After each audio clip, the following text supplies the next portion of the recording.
Hello नमस्कार बच्चों, मैं अखिलेश कुमार अपने यूट्यूब चैनल शांति स्टडी पॉइंट में आपका स्वागत करता हूं। आज की क्लास में हम लेके आए यूपी पैट का जो एग्ज़ाम 24 अगस्त को हुआ था अभी 2021 में, उसका पेपर लेके आए हैं।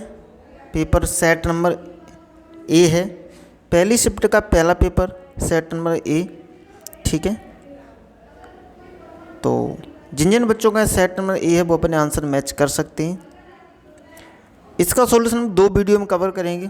पहला वीडियो मैं अपलोड कर रहा हूँ और दूसरा वीडियो इसके बाद तुरंत अपलोड कर दिया जाएगा। आप चेक कर सकते हैं अपने आंसर, अपना स्कोर चेक करते हैं कितना स्कोर आएगा। तो पहले 50 क्वेश्चन इस वीडियो में आएंगे। तो चलिए शुरू करते हैं। पहली शिफ्ट का सेट नंबर ए। क्वेश्चन क्या है? पहला क्वेश्चन है, भारत में शासन करने वाले किस दिए गए शासकों का कालक्रम अनुसार सही क्रम में बताइए। तो देखिए, इसमें ये शेरशाह सूरी है, अकबर है, अलाउद्दीन खिलजी है, इल्तुतमिश है। आपको बताना सबसे पहले किसका शासन था, तो याद रखना इल्तुतमिश सबसे पहले। ठीक है, तो इसका जो इल्तुतमिश था, इल्तुतमिश के बाद अलाउद्दीन खिलजी, और अलाउद्दीन खिलजी के बाद शेरशाह सूरी, और शेरशाह सूरी के बाद अलाउद्दीन खिलजी के बाद शेरशाह सूरी, और शेरशाह सूरी के बाद अकबर। तो ये ऑप्शन इसमें जो सही है ना, इसका ऑप्शन बी सही है। ठीक है, कौन सा? बी ऑप्शन सही है।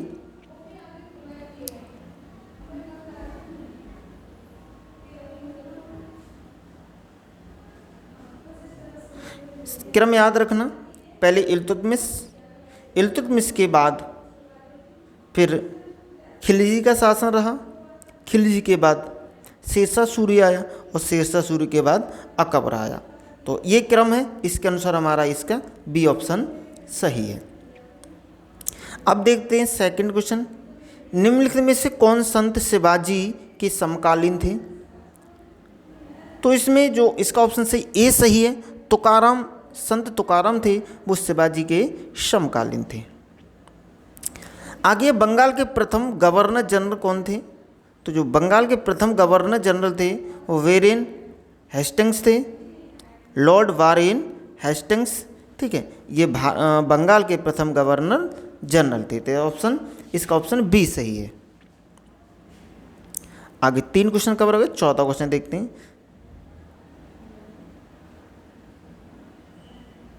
क्वेश्चन कह रहा है चरक संहिता संबंधित थी। तो देखिए, चरक संहिता चिकित्सा से संबंधित, आपने चरक का नाम सुना होगा। चरक संहिता में मेडिसिन के बारे में बताया गया है। तो इसका ऑप्शन बी सही है। 4th क्वेश्चन का ऑप्शन बी सही है। आगे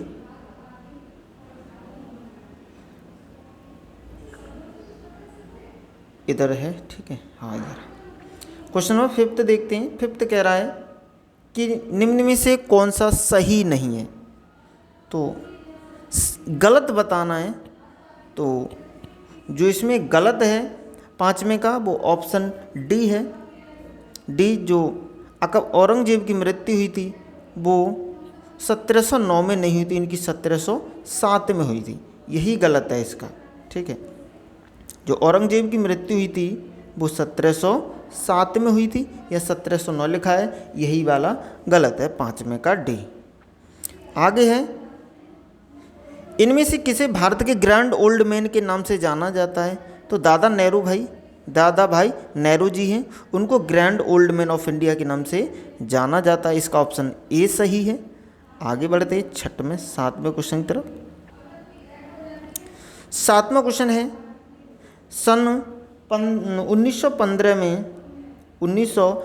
में किसके नेतृत्व में होम रूल लीग की स्थापना हुई थी?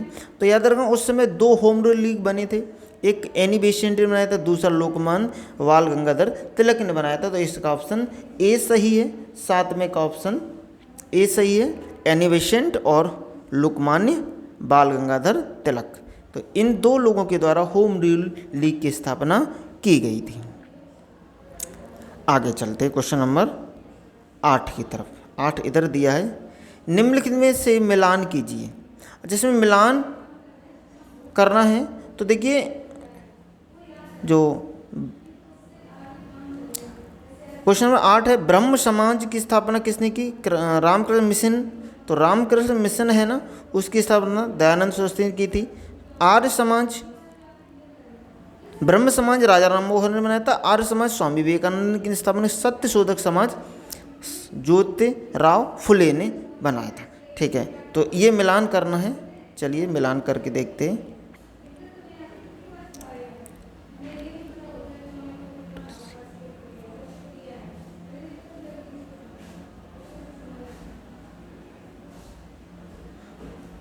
तो सत्य शोधक समाज की स्थापना ज्योतिराव फुले ने की। ब्रह्म समाज की स्थापना राम मोहन राय ने की। आर्य समाज की स्थापना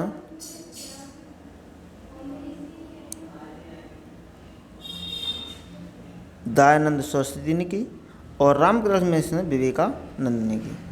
तो इस तरीके से सही है। 5 में का डी है। चलो देखते हैं इसमें विकल्प कौन सा सही है। देखिए ये है, इसका ऑप्शन सी सही है। 8 में का ऑप्शन सी सही है। 5 यानी कि जो सत्य समाज ज्योतिराव फुले, और दूसरे का जो मैच किया है ए, दूसरा मैच हो रहा है वो सी से। ठीक है, रामकृष्ण दयानंद सरस्वती आर्य समाज की स्थापना की थी, मैं यही बताया था। ठीक है, दयानंद सरस्वती ने आर्य समाज की स्थापना की। और पहला ब्रह्म समाज की स्थापना राजा राम मोहन राय ने की। तो इस तरीके से इसका ऑप्शन ये वाला सही है, सी वाला। ठीक, आगे बढ़ते हैं 8वें क्वेश्चन की तरफ। 9वां क्वेश्चन 8 हो गया। अब 9 क्वेश्चन देखते हैं। करो या मरो का नारा किसने? बहुत आसान प्रश्न है ये। गांधी जी ने इसका करो या मरो का नारा लगाया था। कौन सा? करो या मरो का जो नारा दिया था वो गांधी जी ने लगाया था। ठीक है, तो इसका ऑप्शन डी सही है 9 में का। आगे बढ़ते हैं, 9 हो गया। अब 10वें क्वेश्चन की तरफ बढ़ते हैं।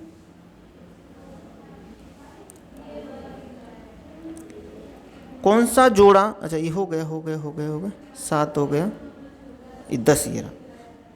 जब सुभाष चंद्र बोस ने भारतीय राष्ट्रीय कांग्रेस के अध्यक्ष पद से इस्तीफा दिया तो इस पद का प्रस्ताव किससे दिया गया? तो याद रखना, तो इसे सुभाष चंद्र बोस के बाद डॉक्टर राजेंद्र प्रसाद इसके कांग्रेस के अध्यक्ष बने थे।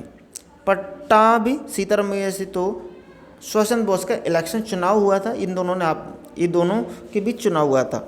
ठीक है, लेकिन जो सुभाष चंद्र बोस के त्यागपत्र के बाद कांग्रेस का अध्यक्ष किसे बनाया गया था? तो डॉक्टर राजेंद्र प्रसाद को बनाया गया था। इसका ऑप्शन सी सही है। आगे है सलाल। अब हिस्ट्री के क्वेश्चन फिनिश हो गए, अब ज्योग्राफी शुरू हो रही है। सलाल पन बिजली परियोजना किस नदी पर है? तो 11वें का जो आंसर सी सही है, चिनाब नदी, ये जम्मू कश्मीर में। ठीक है, चिनाब नदी पर सलाल पन बिजली परियोजना स्थापित है। किस नदी पर है? चिनाब नदी पर है। 11वें का सी सही है। आगे है बसंत विषुव होता है। तो बसंत विषुव, इसका ऑप्शन ए सही है। 21 मार्च को बसंत विषुव होता है। आगे बढ़ते हैं क्वेश्चन 13वां क्वेश्चन है, राजस्थान में खेतड़ी परियोजना किसके उत्पादन के लिए प्रसिद्ध है? तो तांबे के उत्पादन के लिए प्रसिद्ध है। इसका सी आंसर सही है। आगे 14वां क्वेश्चन आएगा, काजीरंगा राष्ट्रीय उद्यान। देखिए हमारे वीडियो का अपलोड है जिसमें जितने भी भारत के राष्ट्रीय उद्यान हैं, नेशनल पार्क हैं, उनके पूरे हमने उस वीडियो में कवर किए। तो आप हमारे चैनल पर उस वीडियो को विजिट कर सकते हैं, देख सकते हैं, जिससे सारे महत्वपूर्ण जो भी भारत के राष्ट्रीय पार्क हैं उनके बारे में वो वीडियो है। तो काजीरंगा राष्ट्रीय पार्क है वो असम में है। कहाँ पर है? असम में है, याद रखना।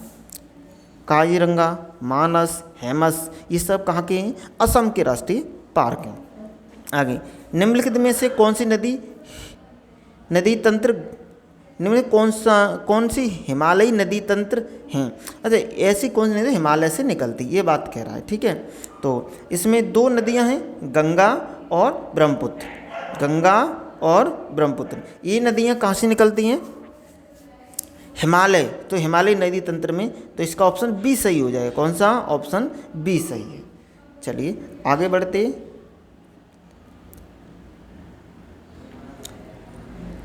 16 क्वेश्चन। अब यहाँ से राज्य बोझ करने के बाद इकोनॉमिक्स शुरू हो जाता है। ठीक है, अर्थव्यवस्था। बैंक दर का अर्थ होता है, 16वां क्वेश्चन है, बैंक दर का अर्थ पूछ रहा है, तो इसका ऑप्शन डी सही है। देश के केंद्रीय बैंक द्वारा ली जाने वाली आधिकारिक ब्याज दर, अर्थात कोई भी जो कॉमर्शियल बैंक है जब केंद्रीय बैंक से ऋण लेती है तो जिस दर से वो केंद्रीय बैंक ब्याज चार्ज करती है उसे कहते हैं बैंक दर। चलिए आगे बढ़ते हैं 16 क्वेश्चन के बाद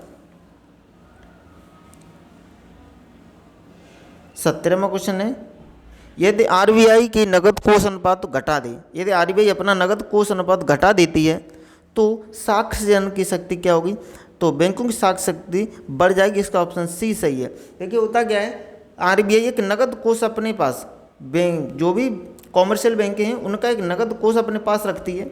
अगर उसमें कटौती कर देती है तो कॉमर्शियल बैंकों के पास में नकदी की मात्रा बढ़ जाएगी, तो इससे क्या होगा, उसकी साक्ष्य जनशक्ति भी बढ़ जाएगी। तो ऑप्शन इसका सी सही है। 17 का ऑप्शन सी सही है। 18 में इनमें से किस प्रकार की अर्थव्यवस्था में संसाधनों पर निजी अधिकार होता है और आर्थिक गतिविधि का मुख्य उद्देश्य लाभ अर्जित करना होता है। 18वां क्वेश्चन है, देखिए पूंजीवादी अर्थव्यवस्था होती है उस पर निजी लोगों का अधिकार हो जाता है जब सप्लाई और पूर्ति और उसमें मांग में दोनों पर अधिकार किसका हो, निजी लोगों का हो, तो उसे कहते हैं पूंजीवादी अर्थव्यवस्था। इसका ऑप्शन ए सही है। 19 है, 100 रुपये के नोट पर किसके हस्ताक्षर होते हैं, तो 100 रुपये के नोट पर 1 रुपये को छोड़कर, ठीक है, 1 रुपये के नोट पर वित्त सचिव के हस्ताक्षर होते हैं और बाद बाकी जो भी करेंसी इशू की जाएगी उसमें सभी करेंसी पर आरबीआई के गवर्नर के हस्ताक्षर होते हैं। आगे बढ़ते हैं क्वेश्चन 19 के बाद 20वां क्वेश्चन है, फेमा का पूरा नाम क्या है, तो foreign exchange management act. Foreign exchange management act का भी पूरा नाम ही पूछा गया है। ठीक है, और ये जो फेमा है इसका पूरा नाम है फॉरेन एक्सचेंज मैनेजमेंट एक्ट। इसका बी ऑप्शन सही है। आगे अब यहाँ से पॉलिटी के क्वेश्चन शुरू होते हैं। क्वेश्चन नंबर 21 पॉलिटी का है। चलिए 21 क्वेश्चन देखते हैं। भारत के संविधान में जन स्वास्थ्य एवं स्वच्छता किस में शामिल की गई है, ठीक है, जो जन स्वास्थ्य और स्वच्छता किस अनुसूची में शामिल है, तो इसका जो ऑप्शन है 21 का ए सही है। राज्य सूची में तो 3 सूची हैं, यूनियन लिस्ट, ठीक है, और स्टेट लिस्ट और कॉन्करेंट लिस्ट, ठीक है, एक अवशिष्ट लिस्ट और है। ठीक है, तो ये 3 मुख्य रूप से हैं। तो जो जन स्वास्थ्य एवं स्वच्छता राज्य सूची में सम्मिलित है। आगे क्वेश्चन है, भारत में पंचायती राज व्यवस्था इसके अंतर्गत रखी गई है, तो पंचायती राज व्यवस्था है वो डीपीएसपी राजनीति निर्देशक तत्व, राज्य के नीति निर्देशक तत्व में डीपीएसपी में डीपीएसपी में इसे शामिल किया, इसमें रखा गया है। किसे रखा है, पंचायती राज व्यवस्था को डीपीएसपी के अंतर्गत रखा गया है। आगे 23 क्वेश्चन है। 23 क्वेश्चन है, कह रहे हैं शिक्षा का अधिकार एक मौलिक अधिकार है जो संबंधित है, इसमें अनुच्छेद बताना है, तो इसका ऑप्शन सही अनुच्छेद 21A यानी 21 अनुच्छेद 21A में शिक्षा मौलिक अधिकार है, शिक्षा का मौलिक अधिकार रखा गया है। आगे निम्न में से किसने संविधान सभा में उद्देश्य प्रस्ताव रखा, तो उद्देश्य प्रस्ताव जवाहरलाल नेहरू के द्वारा रखा है, तो ऑप्शन ए सही है इसका। आगे है क्वेश्चन नंबर 25 में भारतीय संविधान के किस अनुच्छेद में अल्पसंख्यकों के हित निहित हैं, तो तो 25 का आंसर है सी, यानी कि जो अनुच्छेद 29 में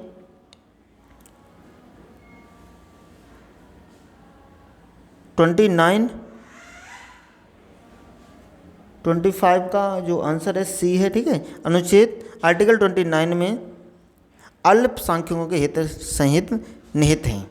आगे आगे देखो, यहाँ से पॉलिटी फिनिश हो गई। अब शुरू हो रही साइंस। ठोस चालक में धारा वाहक होते हैं, ठोस चालक में धारा वाहक होते हैं, तो ये मुक्त इलेक्ट्रॉन होते हैं। इसका आंसर है मुक्त इलेक्ट्रॉन्स। इसका ऑप्शन सी सही है। 26 का आंसर सी सही है, मुक्त इलेक्ट्रॉन। आगे क्वेश्चन 26 के बाद 27वां है।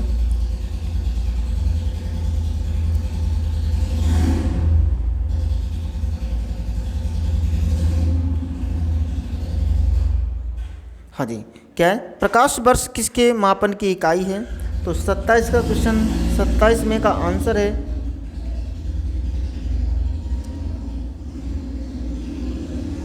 एक सेकंड, 26 में क्वेश्चन छूट रहा है, उसको देख लेते हैं एक बार।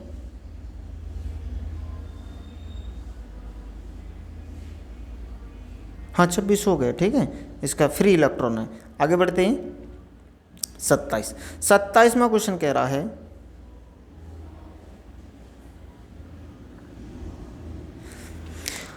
प्रकाश वर्ष किसकी मापन की इकाई है?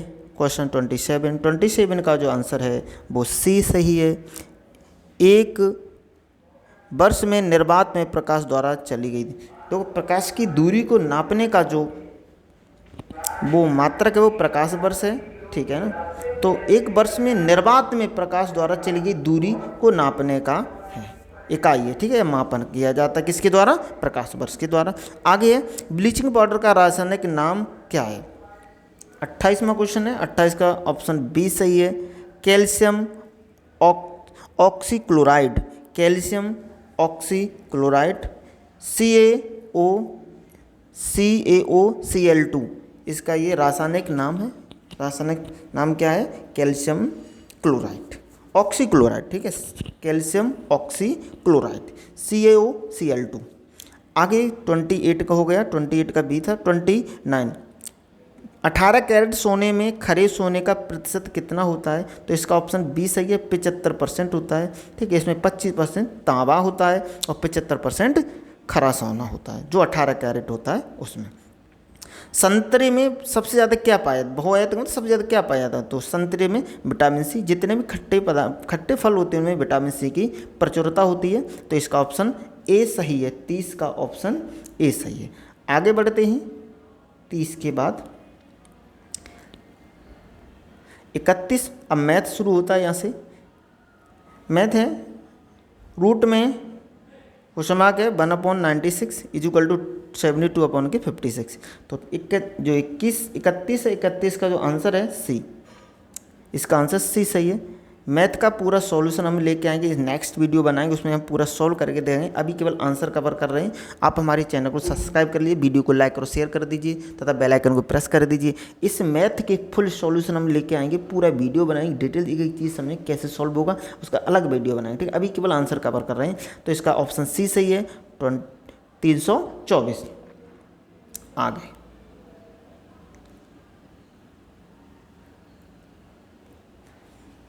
आगे 32 में क्वेश्चन का है। 32 क्वेश्चन में देखो ऊपर ए, यह है 885 इंटू अर्जन। इसका जो सॉल्यूशन रहेगा 32 का जो आंसर सही है डी सही है, 1000। इसका आंसर 1000 आएगा, ठीक है। आगे 33 का जो आंसर है वो 33 का आंसर होगा, 33 का आंसर बी सही है, 14 माइनस के रूट में 15। आगे 34 है, एक टीवी सेट का मूल्य, ठीक है, 30% घटने पर उसकी बिक्री 20% बढ़ जाती है, तो दुकानदार आय क्या होगी? तो इसका आंसर होगा सी, 16% बढ़ जाएगी उसकी आय, ठीक है।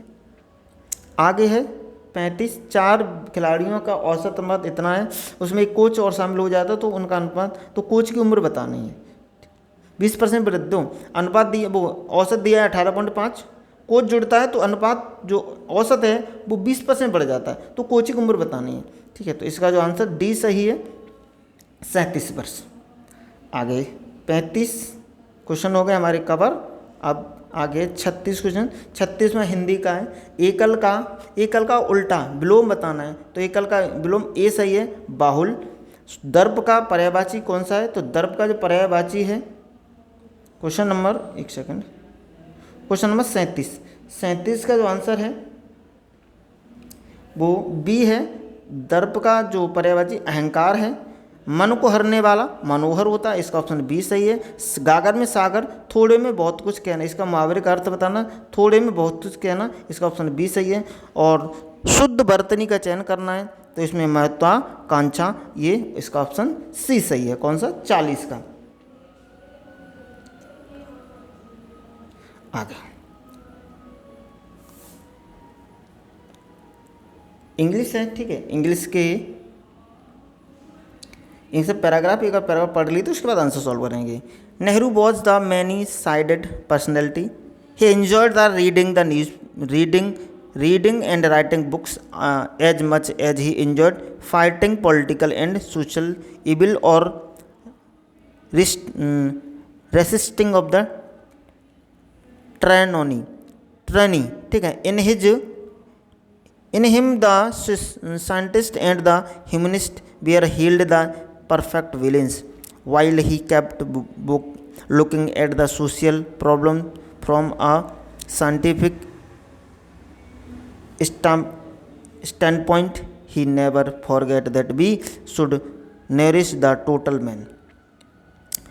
As a scientist, he refused to believe in a benevolent power interested in the man's affairs, but as a self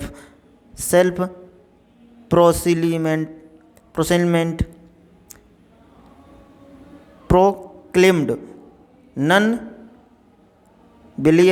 He loved affirming his faith in the life and the beauty of the nature. Children he abroad, you unlike Wordsworth, he did not see them trailing cloud of the glory from their recent sojourn in heaven. He saw them as emblems of the promise and renewal, the only hope for mankind. ये paragraph था, इससे संबंधित question दिए, उन question को solve करते हैं। चलिएगा 41 क्वेश्चन है, a many sided personality means complex personality. ठीक है, और सर्वेंट, इसका ऑप्शन सी सही है, अ पर्सन हैविंग वेरीड, सी सही है। ठीक है, सी ऑप्शन 41, क्वेश्चन 41 का सी सही है, अ